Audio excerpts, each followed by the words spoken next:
Мемлекет басшысы әр деңгейдегі әкімдер халықпен тұрақты түрде кездесіп, елді мекендерді жиі аралау керегін айтты. Азаматтардың талап тілектерін тікелей тыңдау арқылы билік пен бұқара арасын жақындатуы тиіс.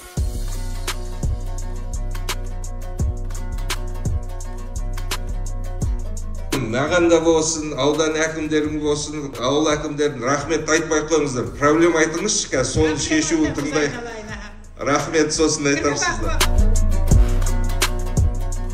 Қазір тығыз қадағалауға алып, осы интернаттың ахуалын түзетіңіздер. Әкім мырза бақылауға алыңыз осы мәселені. Қай уақытта, қай мерзімді бәрден ретке келтіресіз? Жаңа оқу жылына дейін Мерзім насы? 1 сентябрьге дейін.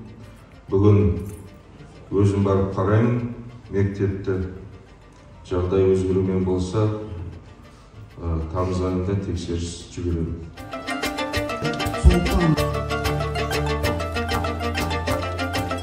Әлеуметтік желіде Меркі ауылының көшелерімен ауызсу құбырларының тозуына байланысты сыни ақпарат жиі шығып тұрады. Негізінен парақшама ол сұрақтардың бәрі келіп отырады. Ахуалды көріп отырмын. Наразылық тудырған тұрғындарымыз аз емес. Көтерілген бір мәселе қараусыз қалмайды, бәрін талқылап, бақылауға алатын боламыз, шешім іздейміз. Айтылған ұсыныс пікірлер, сын ескертпелер бойынша тиісті шаралар жоспарлары әзірленетін болады.